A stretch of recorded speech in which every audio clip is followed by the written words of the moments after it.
அண்ணா IAS academy சாதனையாளர்களின் சங்கம்.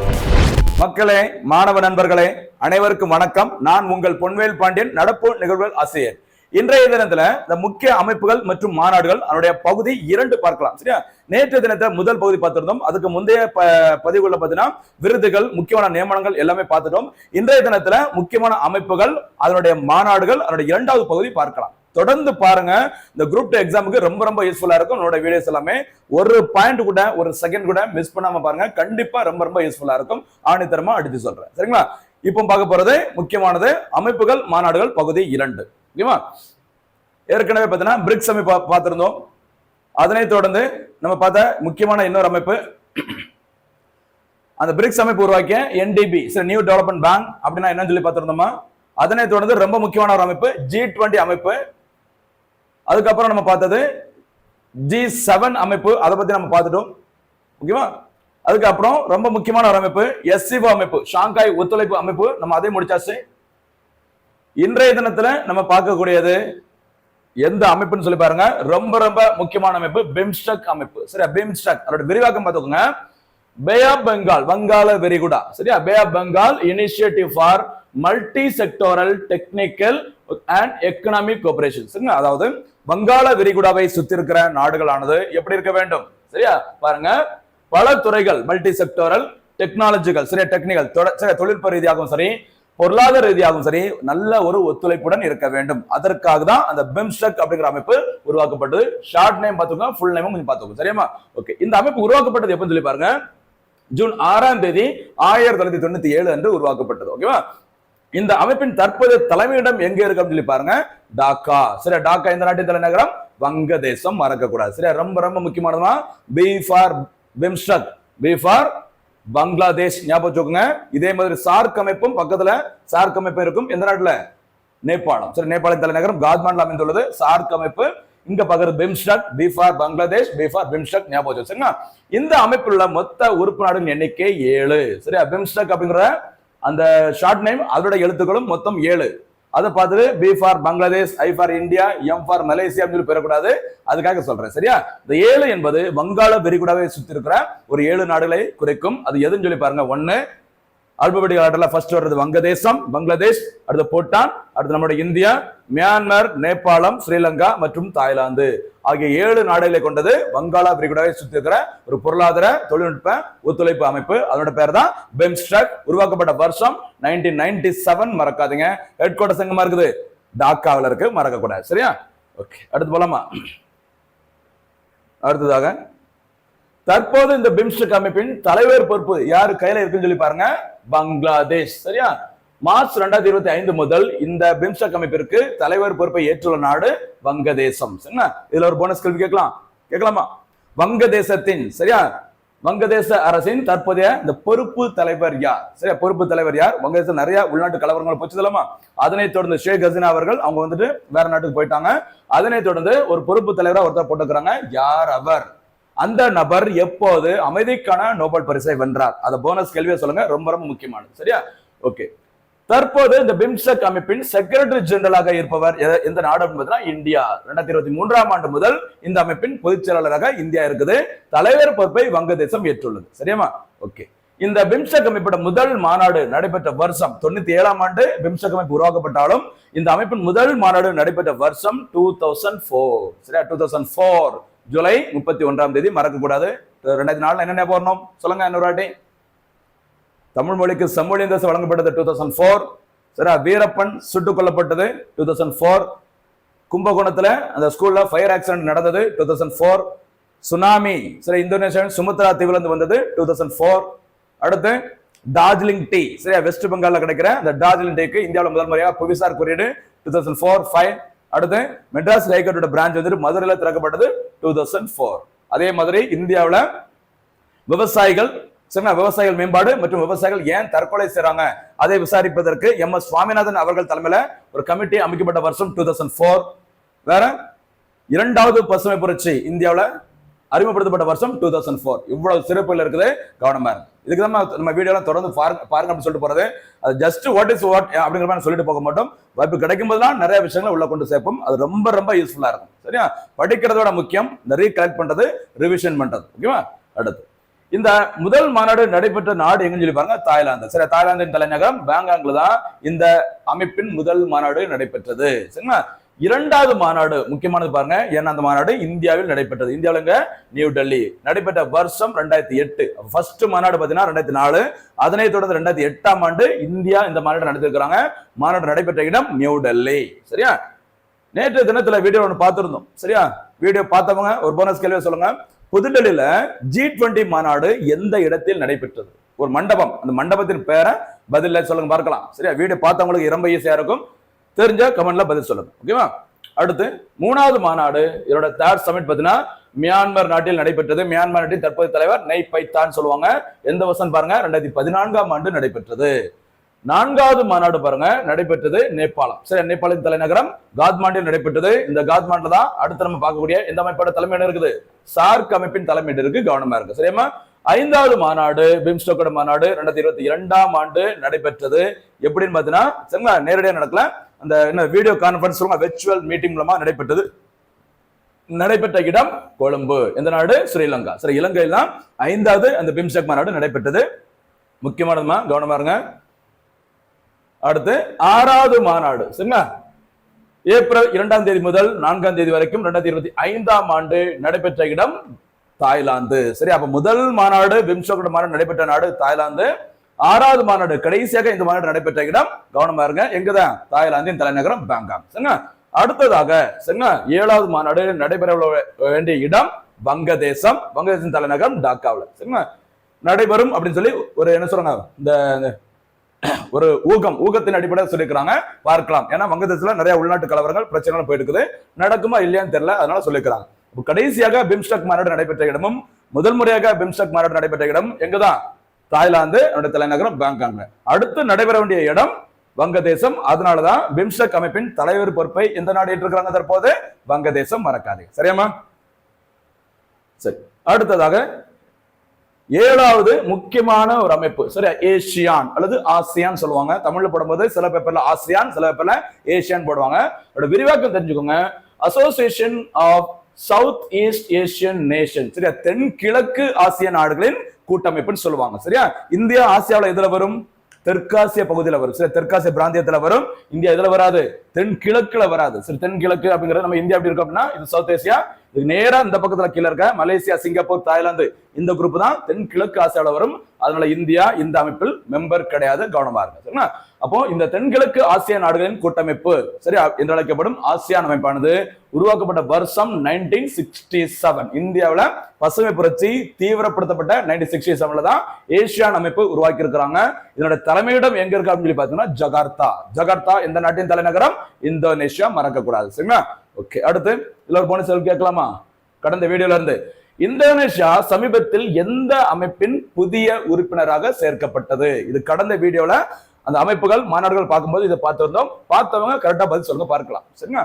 அடுத்து இந்த ஏசியான் அமைப்பின் மொத்த உறுப்பு எண்ணிக்கை தற்போது 10ஆக உள்ளது. இதுல பாத்துக்குமா, India is not a member of ASEAN. மறக்க கூடாது. ஏசியான் அப்படின்னு ஆசியா வேற நம்ம வேறையா அப்படின்னு நினைச்சிட கூடாது.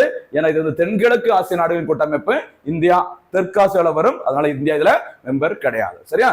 ஓகே, இந்த அமைப்பின் உறுப்பினர்கள் யார் அப்படிங்கிற லைட்டா பாத்துக்கோங்க. Brunei, Cambodia, Indonesia, Laos, Malaysia, Myanmar, Philippines, Singapore, Thailand and Vietnam. கிட்டத்தட்ட பாருங்க, இந்த எப்பவுமே நான் சொல்லுவேன் ஞாபகம் வைக்கிறதுக்காக, இந்த சப்பா மூக்கு மாதிரி இருக்கும்ல, அப்படியே பார்க்கலாம், அந்த குரூப் தான் இந்த ஏசியான் அமைப்பா இருப்பாங்க. பெரும்பாலும் கவனமா இருக்கு. சரியாமா? ஏதோ ஒரு வகையில உங்களுக்கு எக்ஸாம் யூஸ்ஃபுல்லா இருக்கட்டும் அப்படிங்கிறத ஏதாவது சொல்லுவோம். சரியா? அவ்வளவுதான். சரி, இந்த ஏசியான் அமைப்பின் மாநாடுகள் சரிங்களா 1967 உருவாக்கி இருக்கிறாங்க. முதல் மாநாடு நடைபெற்ற வருஷம் 1976. நடைபெற்ற இடம் இந்தோனேஷியாவில் அமைந்துள்ள முக்கியமான ஒரு தீவு, பாலி தீவு. சரியா? அடுத்து 2024ஆம் ஆண்டு ஸ்டேட்டா பாருங்க. கடைசி ஒரு 3 நாடுகள், ஒரு 2-3 மாநாடுகள் பார்க்கலாம். ஆசியான் அமைப்பின் 2024ஆம் ஆண்டிற்கான மாநாடு நடைபெற்ற இடம் லாவோஸ். 25ஆம் ஆண்டு கடைசியாக இந்த ஏசியான் அமைப்பின் மாநாடு இந்த வருஷம் நடைபெற்ற இடம் மலேசியா.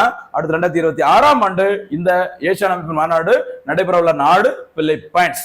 பிலிப்பைன்ஸ் நாட்டிற்கும் நமக்கும் என்னமா சம்பந்தம்? ரீசெண்டா நிறைய செய்திகள் வந்திருக்கு பிலிப்பைன்ஸ் நமக்கும். அதுல ஒண்ணு ரொம்ப முக்கியமான மட்டும் சொல்றேன். என்னதுமா? பிரம்மோஸ் ஏவுகணை. பிரம்மோஸ் ஏவுகணைங்கிறது இந்தியாவும் ரஷ்யாவும் இணைந்து உருவாக்கிய ஒரு அதிநவீன இந்த சூப்பர் சோனிக் ஏவுகணை. இந்த ஏவுகணைக்கு பிரம்மோஸ்ங்கிற பேர் வருது காரணம் இந்தியாவில் ஓடுற பிரம்மபுத்திரா, ரஷ்யாவில் வர்ற மாஸ்கோவா, 2 நதியோட பேரை சேர்த்து தான் பிரம்மோஸ்ங்கிற பேர் வச்சாங்க. இந்த பிரம்மோஸ் ஏவுகணையை இந்தியா முதல் முறையாக ஒரு நாட்டிற்கு ஏற்றுமதி பண்ணியிருக்காங்க, எக்ஸ்போர்ட் பண்ணியிருக்காங்க. அது எந்த நாடு? பிலிப்பைன்ஸ். மறக்க கூடாது. சரியாமா? சரி, அடுத்து போலாமா? அடுத்து இன்னொரு முக்கியமான ஒரு அமைப்பு.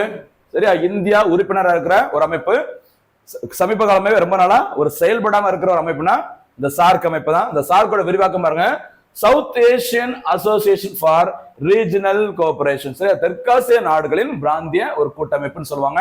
இந்த சார்க் அமைப்பானது உருவாக்கப்பட்ட நாள் பார்த்தோங்க டிசம்பர் 8. சரி, டிசம்பர் 8 1985. இந்த டிசம்பர் 8 வேற எங்கேயா ஞாபகம் வருதா? டிசம்பர் 8 நம்ம பார்த்திருக்கோம். டிசம்பர் 8 2021 நீலகிரி மாவட்டம் குன்னூர் அருகே ஒரு ஹெலிகாப்டர் ஆக்சிடென்ட் நடந்தது.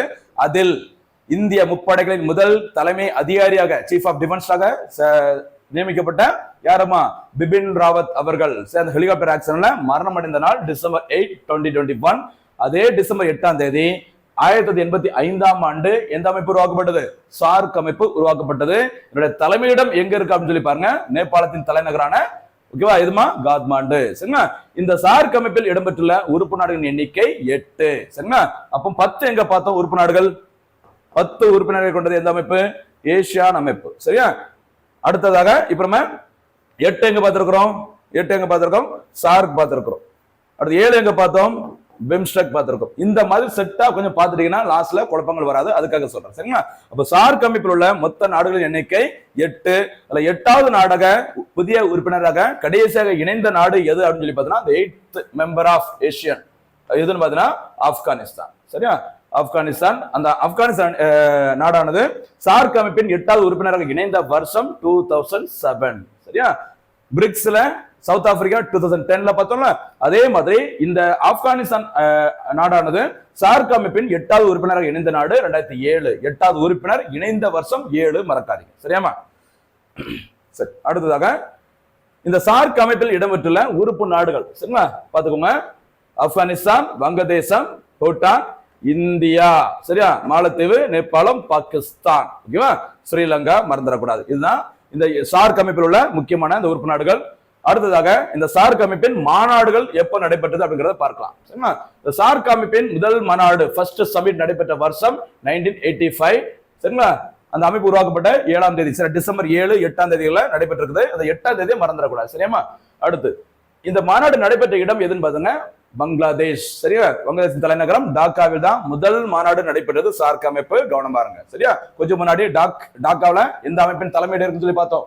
பிம்ஸ்டெக், மறக்க கூடாது, கவனமா இருங்க. சரியா? அடுத்து 2வது மாநாடு, சார்க் அமைப்பின் 2வது மாநாட்டை நடத்தியது இந்தியா. டக்குன்னு எங்க நடைபெற்றது அப்படின்னா டெல்லிக்கு போடக்கூடாது. எங்க நடைபெற்றது? RCP பெங்களூருவில் நடைபெற்றது. கவனமா இருங்க. சரிங்களா? வருஷம் 1986. 86 என்ன போறணும்? இந்தியாவோட 2வது புதிய கல்விக் கொள்கை, நுகர்வோர் உரிமைகள் பாதுகாப்பு சட்டம், சரியா, சுற்றுச்சூழல் பாதுகாப்பு சட்டம், இப்படி நிறைய விஷயங்கள் இருக்கும். எந்த வருஷத்துல? 1986ல. அந்த வருஷம் தான் 2வது மாநாட்டை இந்தியா நடத்துக்கிறாங்க. இந்த மாநாட்டினை சார்க் மாநாட்டினை. ஓகேவா? அப்போது இந்தியன் பிரதமராக இருந்தவர் ராஜீவ்காந்தி அவர்கள், மறக்க கூடாது அதையும். சரியா? அடுத்ததாக இந்த சார்க் அமைப்பின் 8வது மாநாடு. சரி, இந்தியா நடத்தின மாநாடு மட்டும் பார்த்துட்டு இருக்கோம். சரிங்களா? 8வது மாநாடு நடைபெற்ற வருஷம் 1995. நடைபெற்ற இடம் டெல்லி. அப்போது இந்தியன் பிரதமராக இருந்தவர் PV நரசிம்மராவ் அவர்கள். சரியா? LPG கொள்கை ஞாபகம், புதிய பொருளாதார கொள்கை 1991. ஓகேவா? மறக்க கூடாது. நரசிம்மராவ் அப்படிங்கிற பேரை சொன்னாலே நமக்கு என்ன ஞாபகம் வரணுமா? புதிய பொருளாதார கொள்கை LPG 1991 ஞாபகம் வரணும். சரியா? நரசிம்மராவ் அவர்கள் பிரதமராக இருக்கும்போது தான் இந்தியா 8வது முறையாக, சரியா, 8வது மாநாட்டினை 1995ல நடத்திருக்காங்க. மறக்க கூடாது. 95ல ஜனவரி 1 1995 என்னமா நமக்கு ஞாபகம் வரணும்? ஜனவரி 1 1995 உலக வர்த்தக அமைப்பு, வேர்ல்ட் ட்ரேட் ஆர்கனைசேஷன் உருவாக்கப்பட்டது 1995 ஜனவரி 1. அதே வருஷம் 8வது மாநாடு. கவனமா இருக்கு. அடுத்து 14வது மாநாட்டையும் இந்தியா நடத்திருக்கிறாங்க. இந்த மாநாடு நடைபெற்ற இடம் டெல்லி. அப்போது இந்தியாவின் பிரதமராக இருந்தவர் டாக்டர் மன்மோகன் சிங் அவர்கள். மறக்காதீங்க. சரியாமா? அடுத்து 18வது மாநாடு. சரியா? பாருங்க, அது 18வது மாநாடு நடைபெற்ற இடம் நேபாளம். சரிங்களா? நேபாளம் காத்மாண்டு. கரெக்டா பாருங்க. சார்க் அமைப்பின் தலைமையிடம் எங்க இருக்குது? எங்கமா இருக்குது? நேபாளத்தின் தலைநகரமான காத்மாண்டில் அமைந்துள்ளது. இங்கதான் 18வது மாநாடு நடந்திருக்குது, மறக்க கூடாது. சரிங்களா? அடுத்தபடியாக 19வது மாநாடு நடைபெற்ற வருஷம் 2016. எங்கு நடைபெற்றதுன்னு சொல்லி பாருங்க, பாகிஸ்தான் நடைபெற்றதா? இங்கதான் பிரச்சனை ஆரம்பிக்குது. சரிங்களா? சார்க் அமைப்பின் 19வது மாநாடு எந்த நாட்டில் நடைபெற வேண்டியது? பாகிஸ்தானின் இஸ்லாமாபாத் நகரில் நடைபெற வேண்டியது. இந்தியா இந்த மாநாட்டுல நாங்க கலந்துக்க முடியாது அப்படின்னு சொல்லி அறிவிச்சாங்க. அதுக்கப்புறமா இதுவரைக்கும் சார்க் அமைப்பின் மாநாடு எந்த ஒரு மாநாடும் புதுசா நடந்ததே கிடையாது. அப்படியே ஸ்டக்காய் போய் நின்றுட்டு இருக்குது. அப்போ கடைசியாக இந்த சார்க் அமைப்பின் மாநாடு நடைபெற்ற நாடு எதுமா?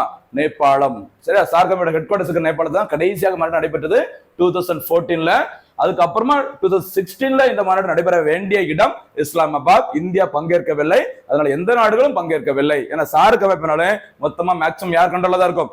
இந்தியா தான் முக்கிய பங்கு. அதனால இந்தியாவே கலந்துக்கல, நாங்க ஏன் கலந்துக்கணும்னு சொல்லிட்டு எந்த நாடும் கலந்துக்கல. அதனால இந்த 19வது சமிட் வந்து நடக்கல. இன்னைக்கு வரைக்கும் சார்க் அமைப்பின் எந்த மாநாடும் அதனை தொடர்ந்து நடைபெறவில்லை. சரியாமா? சரி, அடுத்ததாக ரொம்ப ரொம்ப முக்கியமான ஒரு அமைப்பு பாருங்க. பிலிம்ஸா இருக்கலாம், மெயின்ஸா இருக்கலாம், நிறைய எக்ஸாம்ல கேட்கக்கூடிய முக்கியமானது ஒண்ணு இந்த காப் சமிட் சொல்லுவாங்க. சார் காப் சமிட் அப்படின்னா அதோட விரிவாக்கம் கான்ஃபரன்ஸ். சரியா? என்ன சொல்லுவாங்க? அத conference of parties. Conference of parties என்று அழைக்கப்படும் அந்த காப் மாநாடு, அது பருவநிலை மாற்றம் தொடர்பான உலக நாடுகளின் ஒரு முக்கியமான மாநாடு. அதாவது ஷார்ட்டா என்ன சொல்லுவாங்க? காப் சமிட் சொல்லுவாங்க. ஓகேவா? அது என்ன பேர் சொல்றாங்க பாருங்க, United nation framework convention on climate change. சரியா? இதன் சார்பில் தான் இந்த மாநாடு நடைபெறும். கவனமா இருங்க. இதோட விரிவாக்கம் என்னன்னு கூட கேட்கலாம் சார். UNFCCC என்ன விரிவாக்கம்? United nation framework convention on climate change. சரியா? கவனமா இருங்க.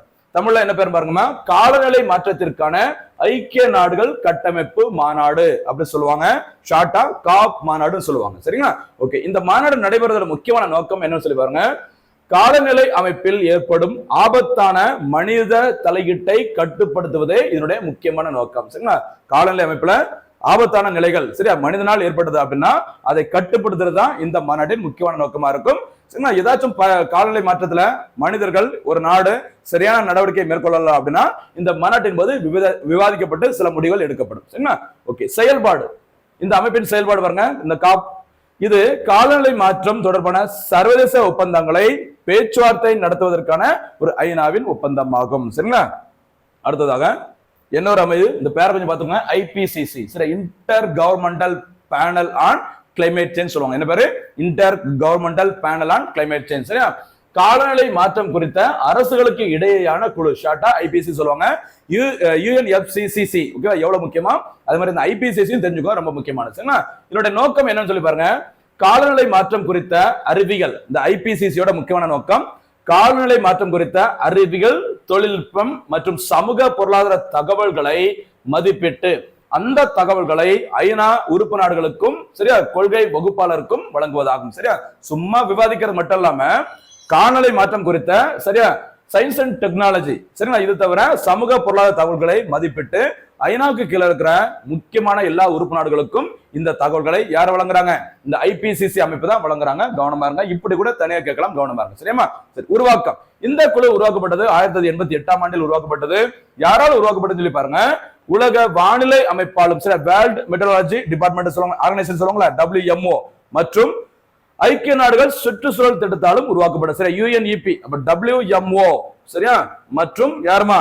UNEP. ஒரு போனஸ் கேள்வி கேட்கலாமா? நம்ம ஏற்கனவே பார்த்திருக்கிறோம். WMO அமைப்பின் தலைமையிடம் எங்க இருக்குன்னு சொல்லுங்க பார்க்கலாம். சரிங்களா? அதே மாதிரி இந்தியாவில் இருக்க அமைப்பின் பேர் என்னது? IMD, இந்தியன் மெட்ரோலாஜிக்கல் டிபார்ட்மெண்ட் சொல்லுவாங்க. இந்திய வானிலை ஆய்வுத்துறை. எப்போ உருவாக்கப்பட்டதுமா? 1875 உருவாக்கப்பட்டது. இதோட தலைமையிடம் டெல்லியில் அமைந்துள்ளது. தலைமையிடத்திற்கு வைக்கப்பட்ட பெயர் மௌசம் பவன், மறக்க கூடாது. சரியா? ஓகே. அதே மாதிரி UNEP அமைப்பு எப்போ உருவாக்குனாங்கமா? UNEP united nation environmental program சொல்லுவாங்கல்ல, UNEP அமைப்பு உருவாக்கப்பட்டது. முக்கியமான ஒரு டேட் மறக்க கூடாது. என்னைக்குமா? June 5. சரியா? இப்போ June 5, 19 சரி, நீங்களே பதில் சொல்லுங்க, நானே சொல்லிட்டு எப்படிமா? இந்த டேட் ரொம்ப முக்கியமானது, உலக சுற்றுச்சூழல் தினம். சரிங்களா? இந்த உலக சுற்றுச்சூழல் தினத்தை முன்னிட்டு நரேந்திர மோடி அவர்கள் முக்கியமான ஒரு திட்டத்தை 2023ஆம் ஆண்டு தொடங்கினாங்க. ஒரு பிரச்சார திட்டம். என்ன திட்டம் அப்படிங்கிறத முடிஞ்சா பதில சொல்லுங்க பார்க்கலாம். சரியா? நம்மளே நடத்திட்டு போறதை விட சில விஷயங்களை நீங்க அப்படி பதில சொல்லும்போது எனக்கு ரொம்ப ஆர்வமா இருக்கும். நம்ம பசங்க கரெக்டா ஃபாலோ பண்ணிட்டு கரெக்டான ஒரு இலக்கை நோக்கி போயிட்டு இருக்காங்க அப்படிங்கிறது என்னால புரிஞ்சுக்க முடியும். அதுக்கு தான் அப்பப்போ நடுவில் சில கேள்விகளை கேட்கறது. சரியா? UNEP மறக்க கூடாது. சரியா? ரொம்ப ரொம்ப முக்கியமான அமைப்பு. சரியாமா? அடுத்ததாக அடுத்து போலாமா? செயல்பாடு. ஓகேவா? பாருங்க, இது உலக அளவில் காலநிலை மாற்றத்தின் அபாயத்தை புரிந்து கொள்ள உதவும் விரிவான அறிவியல் அறிக்கைகளை வெளியிடுகிறது. அதை நம்ம ஏற்கனவே சொல்லியிருந்தோம். முக்கியத்துவம் ஐக்கிய நாடுகள் சபையின் காலநிலை மாற்ற முயற்சிகளுக்கும் இந்த பாரிஸ் ஒப்பந்தத்திற்கும் தேவையான அறிவியல் அடிப்படையை வழங்குகிறது. மொத்தத்துல காலநிலை மாற்றம் தொடர்பான ஒரு சயின்ஸ் அண்ட் டெக்னாலஜி அப்படிங்கிற வார்த்தை வந்துச்சுனாலே எந்த அமைப்பு ஞாபகம் வர வேண்டும்? IPCC ஞாபகம் வர வேண்டும், மறக்க கூடாது. சரியா? அடுத்ததாக இந்த காப் மாநாடுகள். சரியா? இந்த பருவநிலை மாற்றம் தொடர்பான மாநாடுகள், அந்த காப் சமிட் சொல்லுவோம். இந்த முதல் மாநாடு நடைபெற்ற வருஷம் 1995ஆம் ஆண்டு. 1995 முதல் மாநாடு நடந்திருக்குது. நடைபெற்ற நாடு பெர்லின். இடம் பெர்லின், அமைந்துள்ள நாடு ஜெர்மனி, மறக்க கூடாது. சரிங்களா? அடுத்து காப் 15. சரியா? அந்த டைம்ல இந்த ஜெர்மனியின் சார்பாக கலந்து கொண்டவர் ஜெர்மனி நாட்டின் ஓகேவா சுற்றுச்சூழல் அமைச்சரான ஏஞ்சலா மெர்கல். மிக நீண்ட காலமாக ஜெர்மனியின் பிரதமர், அதாவது அங்க சான்சலர் சொல்லுவாங்க, மிக நீண்ட காலமாக பிரதமர் இருந்தவர் ஏஞ்சலா மெர்கல் அவர்கள். அவங்க அந்த டைம்ல 1995ல ஜெர்மனி நாட்டிற்கான சுற்றுச்சூழல் துறை அமைச்சராக இருந்திருக்காங்க. அவங்க தான் இந்த மாநாட்டில் கலந்துக்கிறாங்க. இந்த வருஷம் முதல் மாநாடு காப் 1 அப்படிங்கிறது 1995, மறக்க கூடாது. சரிங்களா? அடுத்து ஒரு சில முக்கியமான மாநாடுகள் பார்க்கலாம். சரிங்களா? ஏன்னா இப்போ காப் 30, 31 வரைக்கும் வந்தாச்சு. ரொம்ப முக்கியமான மாநாடுகள் பார்க்கலாம். அதுல பாருங்க காப் 15. மறக்க கூடாது. நிறைய போட்டித் தேர்வுகளை கேட்டுக்கிறாங்க. காப் 15 இந்த மாநாடு நடைபெற்ற வருஷம் 2009. சரியா? 2009 என்ன பார்த்தோம்? வாட்ஸ்அப் அறிமுகப்படுத்தப்பட்டது. LTT லீடர் பிரபாகரன் அவர்கள் சரியா கொல்லப்பட்ட வருஷம் 2009. வேற கல்வி உரிமை சட்டம் 2009, ஆதார் அறிமுகம் 2009, AR ரஹ்மான் அவர்களுக்கு ஆஸ்கார் விருது 2 கொடுத்தாங்க, அதுவும் 2009. அதே மாதிரி 2009ல நடைபெற்ற இந்த பருவநிலை மாநாடு 15வது மாநாடு நடைபெற்ற இடம் இந்த கோபன்ஹேகன், அமைந்துள்ள நாடு டென்மார்க். இங்கதான் அந்த மான்ட்ரியல் புரோட்டோகால், அது நிறைய சில விஷயங்கள் பண்ணிருப்பாங்க. சரிங்களா? மெயின் லெவல்ல பார்க்கும்போது ரொம்ப டீடைலா பார்க்கலாம். சரிங்களா? அடுத்து காப் 21. இந்த காப் 15 எவ்வளவு முக்கியம்? அதே மாதிரி முக்கியமான ஒரு பருவநிலை மாநாடு 21வது பருவநிலை மாநாடு. சரி, காப் 21 இந்த மாநாடு நடைபெற்ற வருஷம் 2015. சரியா? எங்க நடைபெற்றது? பிரான்ஸ் நாட்டின் தலைநகரான ஓகேவா பாரிஸில் நடைபெற்றது இந்த மாநாடு. எத்தனை மாநாடுமா? ரொம்ப முக்கியமானது. காப் 15 முக்கியம், காப் 21 முக்கியம். நிறைய தேர்வுகளை கேட்டுக்கிறாங்க, கவனமா இருங்க. சரிங்களா? காப் 15 நடைபெற்ற இடம் டென்மார்க்கின் கோபன்ஹேகன். காப் 21 நடைபெற்ற இடம் பிரான்ஸ் தலைநகரம் பாரிஸ். இந்த 21வது பருவநிலை மாநாடு பாரிஸ் நடைபெற்றதுல அப்பதான் என்ன சொன்னாங்கன்னா, தொழில்துறைக்கு முந்தைய காலத்துல பூமியின் வெப்பநிலை எவ்வளவு இருந்ததோ அதை கம்பேர் பண்ணும்போது தற்போது வெப்பநிலை உயர்வு 1.5 டிகிரி செல்சியஸ தாண்டக்கூடாது அப்படின்னு உலக நாடுகள் நிறைய பேர் இந்த ஒப்பந்தத்துல கையெழுத்து போட்டிருந்தாங்க. அவ்வாறு கையெழுத்திடப்பட்ட பருவநிலை மாநாடு 21வது பருவநிலை மாநாடு எந்த வருஷம் நடைபெற்றது? 2015. மாநாடு நடைபெற்ற இடம் பிரான்ஸ் தலைநகரம் பாரிஸ், மறக்காதீங்க. சரியாமா? அடுத்ததாக சமீபத்தில் நடந்த சில முக்கியமான மாநாடுகள் பார்க்கலாம். காப் 26 26வது பருவநிலை மாநாடு நடைபெற்ற இடம் கிளாஸ்கோ. சரியா? கிளாஸ்கோவில் நடைபெற்றது. மாநாட்டை நடத்தியது இங்கிலாந்து, கவனமா இருங்க. சரியாமா? அடுத்து காப் 27 2022ஆம் ஆண்டு நடைபெற்றது. நடைபெற்ற நாடு எகிப்து. அடுத்து காப் 28 சரியா 28வது சரிங்களா மாநாடு நடைபெற்ற வருஷம் 2023. இந்த மாநாடு நடைபெற்ற இடம் துபாய். சரியா? UAEயின் துபாயில் நடைபெற்றது. ரொம்ப முக்கியமானது. கடைசி முக்கியமான மாநாடுகளை தெரிஞ்சுக்கோங்க. இதை கூட தனியா பொறுத்துகளை கேட்கலாம், கவனமா இருக்கு. சரியாமா? அடுத்ததாக காப் 29 சரியா 29வது பருவநிலை மாநாடு நடைபெற்ற இடம் பாக்கு. சரி, எந்த நாட்டில் இருக்குது? அஜர்பைஜான் நாட்டில் அமைந்துள்ளது. மாநாடு நடைபெற்ற வருஷம் 2024. சரியா? அடுத்து கடைசியாக இந்த மாநாடு சரியா இந்த வருஷம் 2025ஆம் ஆண்டு இறுதியில் 30வது சரியா காப் 30 மாநாடு நடைபெற உள்ள இடம் பெலேம் அப்படி சொல்றாங்க. அமைந்துள்ள நாடு இதுமா பிரேசில். பிரேசில்ல கடந்த ஆண்டும் சில மாநாடு நடந்திருக்குது. இந்த வருஷம் சில மாநாடுகள் நடைபெற உள்ளது. நம்ம எல்லாமே டீடைலா பார்த்திருக்கோம். கண்டிப்பா பாருங்க. மாநாடு அப்படின்னாலே பிரேசில் இந்த வருஷம் போன வருஷம் நிறைய நடந்திருக்கு. அதுக்காக சொல்றேன், திருப்பி பாருங்க. சரிங்களா? நடப்பாண்டிற்கான 30வது அந்த காப் 30 மாநாடு நடைபெற உள்ள நாடு பிரேசில், மறக்க கூடாது. சரிங்களா? அடுத்த மாநாடு 2026ஆம் ஆண்டில் நடைபெறும் சொல்லிக்கிறாங்க, பார்க்கலாம். சரிங்களா? இதுதான் முக்கியமான பருவநிலை மாநாடுகள், கவனமாக ரொம்ப ரொம்ப முக்கியமானது. சரியா? அடுத்து முக்கியமான அமைப்புகள் சரிங்களா மாநாடுகளை கடைசி முக்கியமான அமைப்பு 10வது அமைப்பு நேட்டோ. சரி, நேட்டோ உங்களுக்கு தெரிஞ்சிருக்கும். North Atlantic treaty organisation. சரி, அந்த G7, G20, ஏசியான், பிம்ஸ்டெக் இது எல்லாமே பாத்தீங்கன்னா பொருளாதார ரீதியாக ஒரு நல்ல ஒத்துழைப்பு இருக்கணும் அப்படிங்கிறதுக்காக எல்லா நாடுகளும் இணைந்து மேற்கொண்ட உருவாக்கின ஒரு அமைப்பா இருக்கும். சரிங்களா? ஆனா இந்த ஒரு அமைப்பு மட்டும்தான் சரிங்களா உலகின் மிகப்பெரிய ராணுவ கூட்டணின்னு சொல்லுவாங்க. வேர்ல்ட் லார்ஜஸ்ட் மிலிட்டரி அலையன்ஸ் அப்படின்னா எதை சொல்லுவாங்க? த நேட்டோ. சரிங்களா? ஓகே, அதாவது பொருளாதார ரீதியாக ஒத்துழைப்புக்காக தான் சில அமைப்புகள் இருக்குது. அதே மாதிரி இங்க ஒரு 32 நாடுகளை கொண்ட ஒரு அமைப்பு இருக்குது. இந்த 32 நாடுகள்கிட்ட ஏதோ ஒரு நாட்டுகிட்ட உறுப்பினர், இந்த அமைப்புல உறுப்பினர் அல்லாத ஒரு நாடு சின்னதா ஒரு சண்டைக்கு போய் போர் தொடுத்தாங்க அப்படின்னா 32 நாடுகளும் இணைந்து ஆப்போசிட்ல இருக்கிற அந்த கண்ட்ரி என்ன செஞ்சிருவாங்க? போட்டு தள்ளிடுவாங்க. அதான் உலகின் மிகப்பெரிய ராணுவ கூட்டணின்னு சொல்றேன். சரிங்களா? நார்த் அட்லாண்டிக் ட்ரீட்டி ஆர்கனைசேஷன் உருவாக்கப்பட்டது ஏப்ரல் 4ஆம் தேதி 1949, 1949. என்ன ஞாபகம் வரணும்? RBI, சரியா? இந்திய ரிசர்வ் வங்கி. ஓகேவா? தேசியமயமாக்கப்பட்ட நாள் ஜனவரி 1, 1949. வங்கி ஒழுங்குமுறை சட்டம் 1949 மறக்க கூடாது. சரியாமா? அதே மாதிரி இந்த நேட்டோ அமைப்பின் தலைமையிடம் மெயின் ஹெட் குவார்டர்ஸ் எங்க இருக்குன்னு சொல்லி பாருங்க. பிரசல்ஸ். பிரசல்ஸ் எதனுடைய தலைநகரம்? பெல்ஜியம். இந்த பிரசல்ஸ்ல தான் உலக லெவல்ல நிதி அமைச்சர்கள் மாநாடு நடைபெற்றது. அதனைத் தொடர்ந்து எல்லா நாடுகளும் அவங்கவுங்க மைய வங்கி சென்ட்ரல் பேங்க் உருவாக்கணும் அப்படின்னு சொல்லிட்டு முடிவெடுக்கப்பட்ட இடம் எது? பிரசல்ஸ். மறக்க கூடாது. அதே பிரசல்ஸ் தான் நேட்டோ அமைப்பின் தலைமையிடம் உள்ளது. இந்த பெல்ஜியம் நாட்டில் அமைந்துள்ள இந்த மான்ஸ், இங்க பாக்குறது பிரசல்ஸ், இங்க பாக்குறது மான்ஸ் அப்படி சொல்லுவாங்க. ரெண்டுமே பெல்ஜியம் நாட்டில் அமைந்துள்ளது. அதுல மெயின் ஹெட் குவார்டர்ஸ் அமைந்துள்ள இடம் பிரசல்ஸ், நேட்டோவோடது. இந்த நேட்டோ அமைப்போட மிலிட்டரி ஹெட் குவார்டர்ஸ் அமைந்துள்ள இடம் மான்ஸ். ரெண்டுமே எந்த நாடு தானா? பெல்ஜியம். மறக்காதீங்க. சரியா? மொத்த உறுப்பினர்கள் எண்ணிக்கை 32. இதுல 31வது நாடாக உறுப்பினர்கள் இணைந்த நாடு பின்லாந்து. சரியா? நேட்டோ அமைப்பில் கடைசி மற்றும் 32வது உறுப்பினராக இணைந்த நாடு ஸ்வீடன். எப்ப இணைஞ்சாங்கன்னு பாருங்க, மார்ச் 2024 அன்று இந்த நேட்டோ அமைப்பின் கடைசி மற்றும் 32வது நாடாக இணைஞ்சிருக்கிறாங்க. எந்த நாடுமா? ஸ்வீடன். மறக்க கூடாது. சரிங்களா? இந்த நேட்டோ அமைப்பின் தற்போது செக்ரட்டரி ஜெனரலாக இருப்பவர் மார்க் ரூட்டே. சரியா? ரூட்டே RU வரும். மார்க் ரூட்டே என்பவர் கவனமா இருக்கு. சரியாமா? இப்ப உலகின் மிகப்பெரிய ராணுவ கூட்டணியான நேட்டோ அமைப்பு ஹெட் குவார்டர்ஸ் பிரசல்ஸ், உருவாக்கப்பட்ட வருஷம் 1949. மொத்த உறுப்பு நாடுகள் 32. மறக்காதீங்க. சரிங்களா? அடுத்ததாக இந்த நேட்டோ அமைப்பின் மாநாடுகள். இந்தியா இதுல உறுப்பினர் கிடையாது, கவனமா இருங்க. சரியா? 1957ஆம் ஆண்டு 49ல உருவாக்கினாலும் என்னோட முதல் மாநாடு அபிஷியலா நடைபெற்ற வருஷம் 1957. சரிங்களா? நடைபெற்ற இடம் பிரான்ஸ் தலைநகரம் பாரிஸ்ல. சரியா? அதனை தொடர்ந்து 2024ஆம் ஆண்டு கடைசியாக பார்த்தீங்கன்னா ஒரு சில மாநாடுகள் பார்க்கலாம். 2024ஆம் ஆண்டிற்கான நேட்டோ அமைப்பின் மாநாடு நடைபெற்ற இடம் வாஷிங்டன். 2025ஆம் ஆண்டு நேட்டோ அமைப்பின் மாநாடு சரியா கடைசியாக நடைபெற்ற இடம் இந்த வருஷம் தி ஹேக். சரியா? தி ஹேக்ல என்ன இருக்கும்? தி ஹேக்ல அமைந்துள்ள முக்கியமான 2 அமைப்புகள், ஒன்னு ICC, என்னன்னு பார்த்தீங்கன்னா ICJ. சரியா? இன்டர்நேஷனல் கிரிமினல் கோர்ட் சொல்லுவாங்க. இது என்ன? International court of justice. ரெண்டுமே அமைந்துள்ள இடம் தி ஹேக். எந்த நாடுமா? நெதர்லாந்து. இதுல ஒரு போனஸ் கேள்வி கேட்கலாமா?